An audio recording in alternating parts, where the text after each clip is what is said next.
Hey guys, Corey and Rob here today. Rob's being the cameraman. I'm Corey. We're here with high intensity vapors to show you the Nano Rift coil. I'll show you afterwards, but I'm currently gonna be rocking it in an iGo L RDA.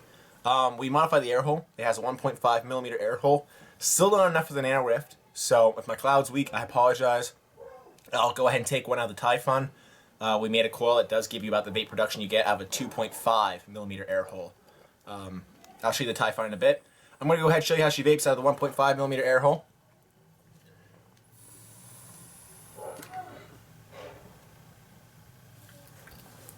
Clouds aren't too bad.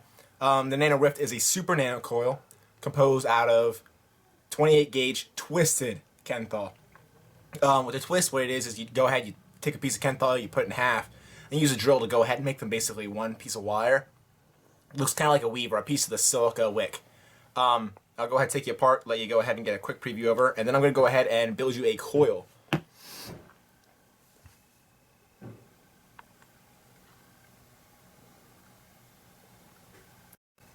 Alright, and as promised, I'm going to go ahead and give you a vape off the Typhon. Is a Typhon GT. Currently the coil that matches about the clouds in here, very different tank, very different airflow, is a 10 wrap micro coil with the Kenthal. Modify a little bit, we went ahead and pinched her up, made sure she was working really good. But I'm going to go ahead and give her a vape, show you the clouds off this.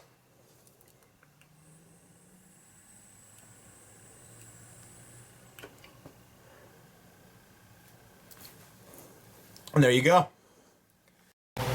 Alright guys, here we are. I have myself a workstation going on. We have a few of the things that we're going to need in order to build a Nano Rift today.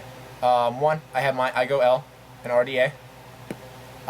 Again, if you look closely at the one spot, you can see that I do have a 1.5 millimeter air hole.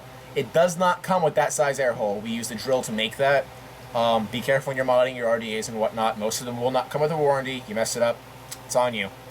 I have some needle nose pliers, a set of round stock, which we clipped and curved. We're going to be putting that in a drill today. It's part of the way that we're going to go ahead and make wrapping the Kenthal and twisting it a lot easier for us. I am using non-organic cotton, but it is made virgin cotton. We went ahead and boiled it in distilled water, let her dry.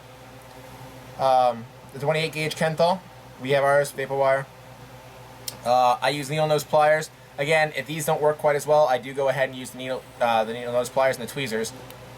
And I have, this is 17 gauge guitar string. You can use 13 gauge. Ours is an older school one. Might not have these out there anymore, but this is what the guitar strings will come in usually. And then I am using a, go ahead and move the camera up, a DeWalt drill. It gives you the ability to go ahead and tighten her up, loosen her up. And these are what we're going to use to put our guitar string and our hook in throughout the process to make the Nano Rift possible. First thing we're going to have to do is go ahead and get ourselves out some of the Kenthal.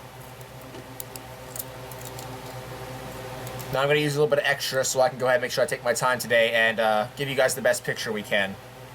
Pardon me if I go off camera here for a second. I'm going to just go ahead and clip it.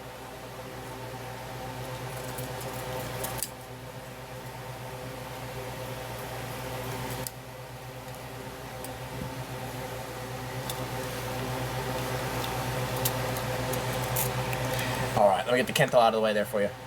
Again, you don't need much. I'm not sure exactly what an estimate of this is, but it's a pretty good size. I'd say anywhere between 9 to 10 inches. This is going to give us enough to make slack. Your leads on this will be plenty long, even after we twist it. But for the twisting process, you're going to go ahead and you're going to pinch it in half. Get your ends as close together as you can. And then you're just going to go ahead and start twisting that. You can see I already have it started. Give yourself a good bit of play on these with the twist. You're going to be holding these with the needle nose pliers when we put this in the drill with the round stock. The needle nose is going to be pinching on this end, while this end is being wrapped tightly to go ahead and give us our twisted 28 gauge. We're going to go ahead and loosen up your drill and take your round stock, or whatever you guys use. It does not have to be round stock. Just something that's not going to go ahead and shake on you. This is literally just to keep the Kenthal straight and keep the slack out of it. Put it in your drill. Tighten her up. Make sure she's as close to the center as you can. Mine's playing around on me right now.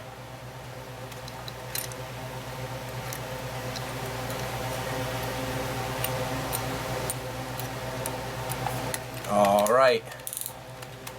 Tighten her up real nice. We're going to go ahead and grab our needle nose pliers. Feed this in here and pinch that. Now during the whole process, you're going to want to make sure you keep yourself a good, sturdy grip on this. Make sure these aren't slacky at all. Put that on there and make sure it's wrapped around your piece like that. During this, you're going to try and keep your pliers straight out.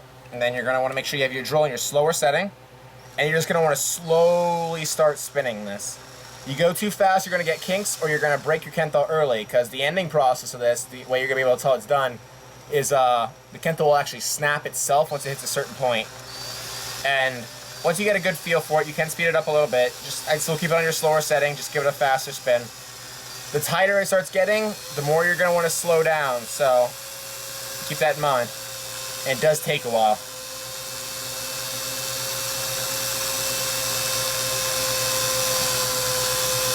Make sure you keep your slack out at all times. You'll get kinks. Once you get a kink, that entire area of the wire is pretty much toast.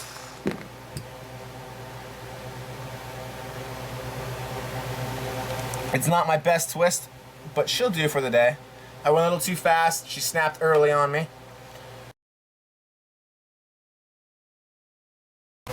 Alright, I've gone ahead and rewrapped another 28 gauge Kenthal. I was in a rush with that last one, my first video. I apologize.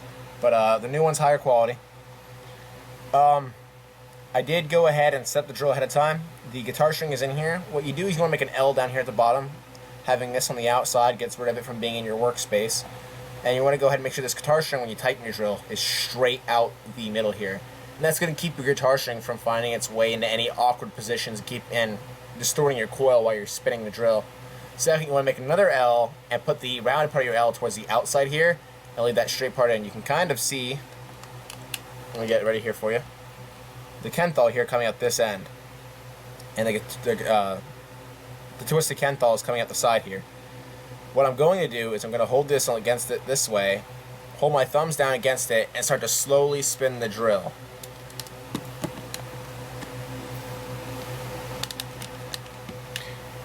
You gotta be really careful when you do this, and you gotta be really slow about doing it, or else you will destroy your coil and waste yourself a good decent amount of Kenthal.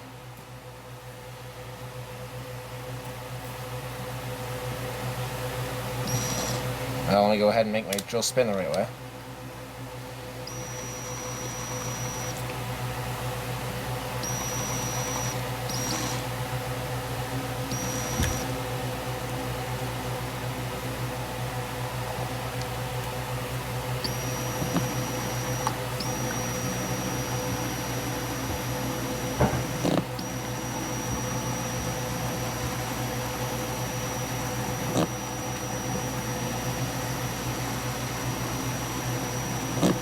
You're going to give this about 5 wraps. I'm on my 4th now.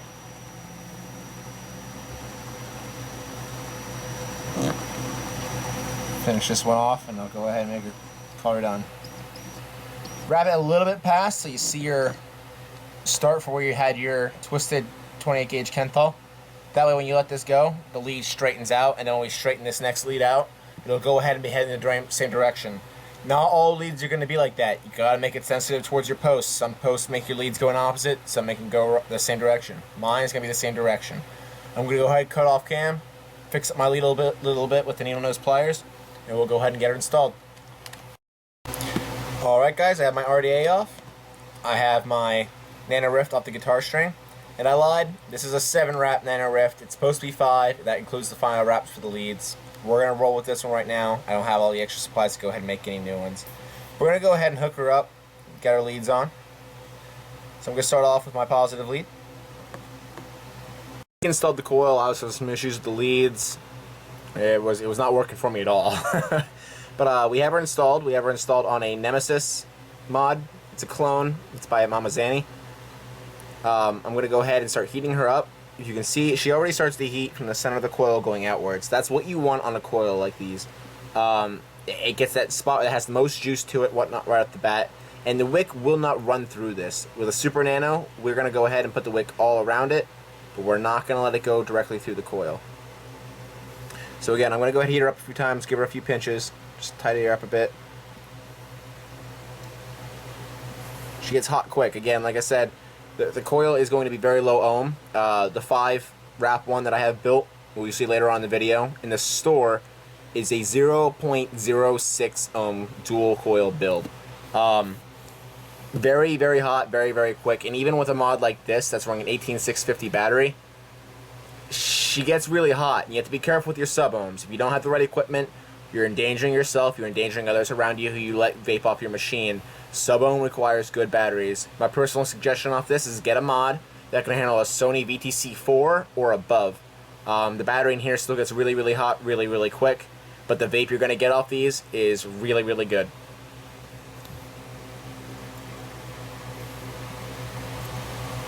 See that starting off right there in the middle there? That's exactly what we want. She gets hot quick, and she gets hot in the right areas. It's beautiful. Eliminates all of the hot spots. And by hot spots, I mean if you would have seen an area here highlight while the other two areas started highlighting, you see the cold spots in the middle. It's not what you want with your coils. You're going to get not quite as good of a vape as you could get if you take your time and you give your coil some TLC. Alright, next what we're going to do is I'm going to go ahead and first pop off my battery so I don't go ahead and give myself a nice little shock while I'm putting my wick in here. And then I'm going to go ahead and set her down and show you how to wick her. Alright guys, I got myself a small bit of cotton here. I'm going to show you how to wick her. First things first, you're going to go ahead and stock the under and back areas of your coil here very firmly. You need to keep juice constantly pressed against this coil. Like I said, she gets hot, she's going to get hot really quick, which means that first juice she touches is just going to instant vapor. So I'm going to go ahead, leave her fluffy, put her in here, and just start tucking her in here with these tweezers.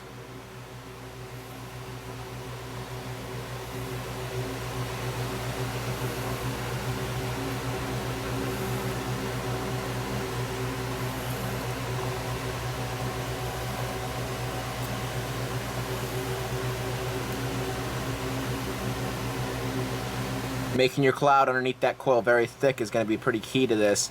You got to keep it tidy though, so that your walls don't go ahead and start ripping your wick out, manipulating it on you. But if you see, she's kind of being hugged by your cloud. And I'm going to go ahead and pull a little bit back here, just tuck her in here.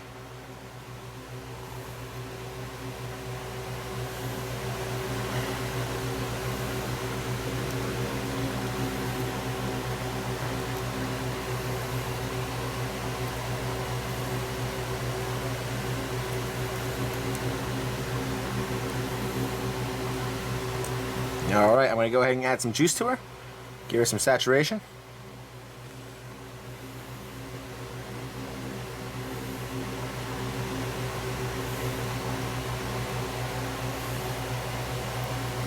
Then I'm going to manipulate her a little bit more. When she's wet, you can usually go ahead and get rid of some of those pieces of the cotton that are hanging over the lips here. You don't want those. It's not going to damage your coil in any way, shape, or form, but it doesn't give you a good presentation. Sometimes you gotta worry about the aesthetics.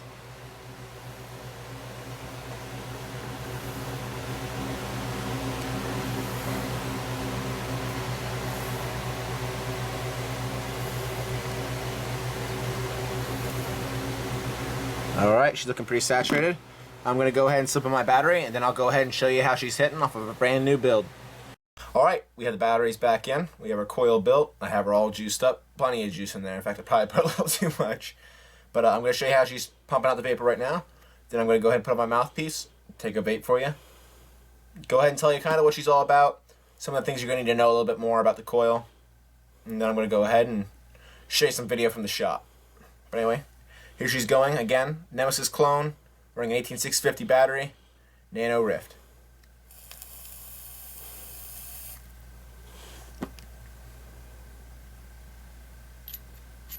You're going to make sure you have your air hole as close to the front of that as you can. You see my little air hole right there? Line it up with that, take her over, slip her on. You don't get that air hole there, you're going to have yourself a bad day, because on the inside of this, it's going to get really hot really quick. She's got a small chamber, and she doesn't have the thickest of walls, but she gets really hot really quick. Again, I don't suggest making any build of these, whether it be single or dual, without having at least 2.5 millimeters worth of air holes. And let's take a vape.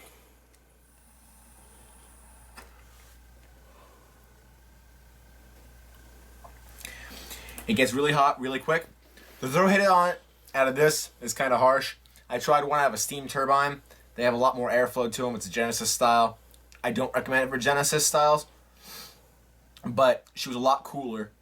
She gets really hot out here. The throw hit calmed down a lot, and the flavor was just amazing. And again, that's a 0.06 ohm build. Just ridiculous. We showed the shop owner. It was his first time seeing the Nano Rift in a build. He'd seen me build a coil before, pretty impressed. But we both got to see a dual coil build for the first time, and everybody who tried the shop, me, Rob, and the other owner, his name is actually Rob as well, all just blown away. I've seen all kinds of coils. We've vaped off of plenty of clearomizers, atomizers, Sigalikes, RDAs, RTAs, and just nothing has come close. She's just beautiful. Again, gotta be careful with this though. No matter what you do, no matter what battery you put on any kind of mod, when you hit these low ohm coils, anything sub ohm, you're taking a risk, and the farther down in there you go, you gotta keep upgrading your equipment a little bit. You can find cheap batteries though. eSigety currently has a VTC4 and VTC5 on there. Very, very cheap. I think their Sony VTC4 batteries right now, for one battery, is a $8.99 buy. Not expensive at all. And those are rechargeable. So you go ahead out and you buy yourself a recharger. This one currently came with my Vamo V5. 2 small batteries in there. But I can slam a Sony VTC4 in there. No problem. Plug her in, have her charge up, put her in here, have myself an all-day vape. Alright, we're going to go ahead and cut to the video I have from the shop, where we go ahead and we place this dual build on an ohm reader. You get to see us vaped out a little bit and get your last opinions on it. If all goes well, you guys will see the Nano Rift in some shops around Lebanon, PA. Right now on 710 North Cumberland Street, Life Smoke. That's where we're currently targeting first. Everything goes well, you'll see it on the shelves. Guys, this is Corey with High Intensity Vapors. I'm down here on 710 North Cumberland Street, Lebanon, PA. The Life Smoke. I'm down here with the owner, Rob. See him over there with his daughter.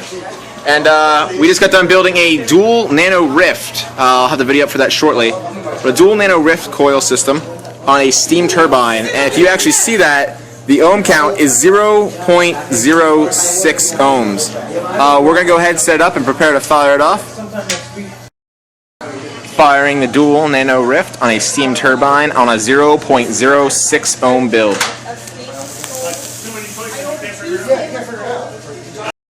We finished off building our dual coil Nano Rift coil build. It's in a steam turbine and a Nemesis clone by Mama Zanny. Rob here, the second founder of High Intensity Vapors, is going to go ahead and show you how she vapes.